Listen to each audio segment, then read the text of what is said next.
Stove time. Today we are doing a 3-digit number adding a 2-digit number. This is a 3rd grade skill.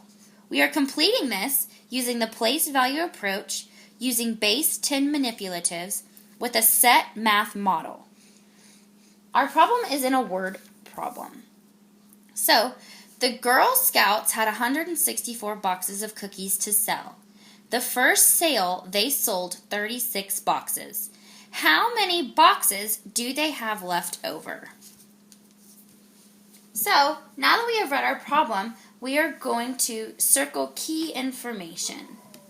So 164 is what the Girl Scouts started with.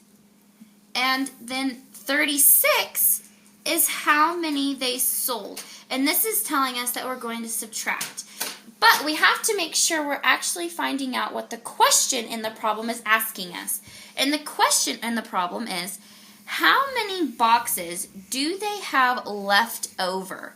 Left over confirms that we are subtracting. So to set up our problem, we want to put 164 on the left side of our problem or on the top of our problem. These are the two ways we can set up a subtraction problem. And we're subtracting the 36 boxes that the Girl Scouts sold. So again, we are using the base 10 manipulatives to represent this. So, to review, units, 10 longs, and 100 flat.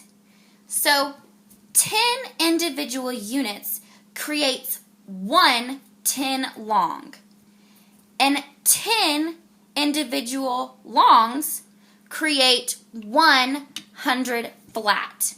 So we need to keep this in mind if we have to regroup in our subtraction problem. So now we can represent our number that we are going to subtract. And we only need to represent our large number, which is 164.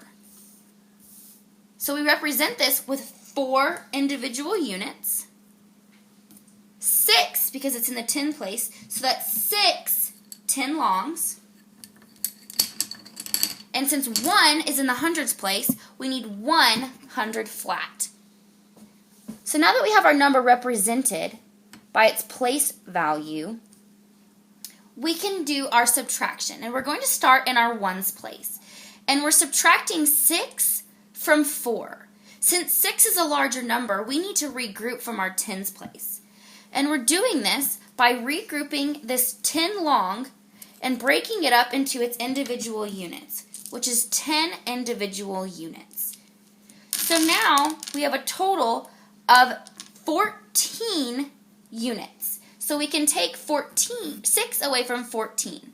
So 1, 2, 3, 4, 5, 6 is what has been subtracted.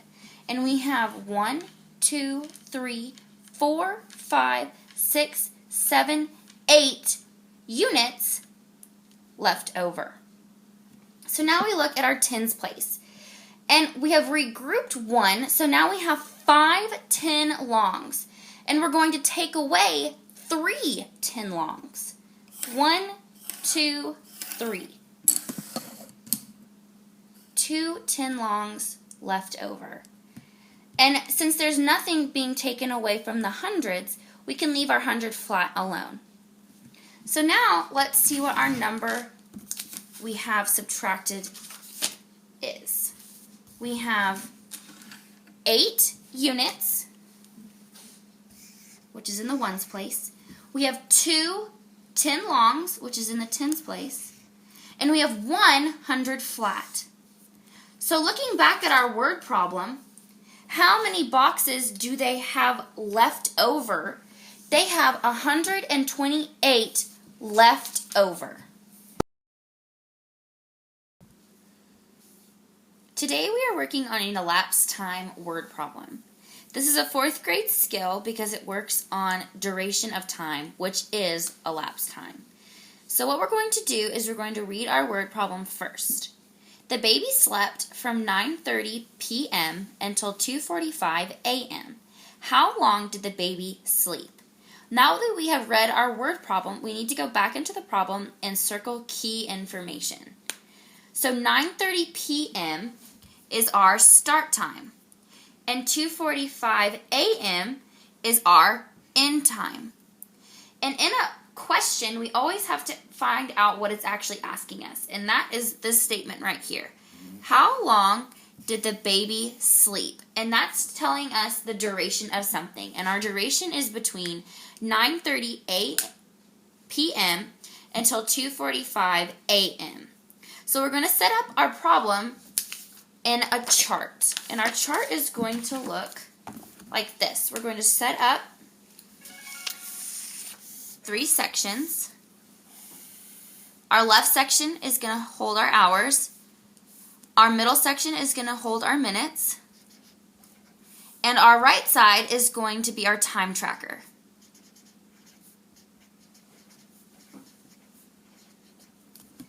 So our start time, as the question said, was 9:30 p.m. So we're going to put our hours in the left. We're going to put our minutes, which was 30 minutes. And we're going to establish the time of day, which is p.m. And this was our start time. Okay, so now we need to figure out how we can find a friendly number to get to our end time of 2:45. And our friendly number is going to be an o'clock, which is 10 o'clock. So that is a 30-minute time. So we put our hours, our new minutes, which is o'clock, and we're still in p.m., and that was 30 minutes added. Okay, so again, now we are going to jump an hour since we are at an o'clock time. So that would be 11 p.m., and that was an hour. Another hour jump, and now we are at 12 o'clock a.m. And this is a misconception that lots of students have, changing from p.m. to a.m. They think that because a.m. is usually in the morning, that 12 a.m. wouldn't make sense because midnight is at nighttime. But if you think 2 p.m. is also in the daytime. So we really need to make sure that our students understand that p.m. and a.m. are at 12-hour time differences. So to continue our problem, that was another hour jump, and we're going to do another hour jump, and we're at 1, and we are still in a.m. now. That was an hour jump. And then we are at 2 a.m. And that was our final hour jump, because if we look at the word problem, we needed the baby stop napping at 2:45 a.m. So now we are left with minutes. So we're going to keep our hours at 2 o'clock, and we're going to add that 45 minutes because this is a 4th grade skill. So we're going to go ahead and just add that full 45 minutes, and we're still in a.m. So that was a 45-minute jump.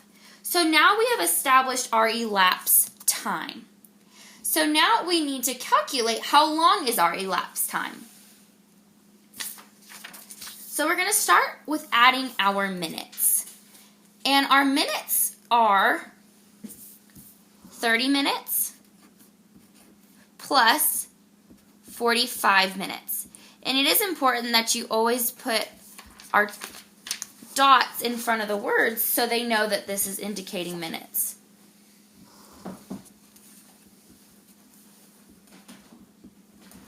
So now, we have to make sure that we remember that this is base 60. We are not in a base 10 problem, because if we can remember this, 60 minutes equals 1 hour. And so this is our key indicator that we are in base 60. So in adding our minutes, we're going to add our 0 and our 5, which is simply just 5. And then now we're adding our 30 and our 40. And that might seem confusing, but we are still in our tens place. So that really is 70 that we would be adding. And we are in base 60, so we have to subtract or regroup 60 from the 70, which gives us a remaining of 10. So we have a total minutes of 15. And because we have regrouped here, that gives us an hour. And now we can add our hours. So we have 1, 2, 3, 4. So we're going to add 4 hours over here, which gives us a total of 5 hours. So the baby slept for 5 hours and 15 minutes. And this was elapsed time. And the type of model we used was a set model.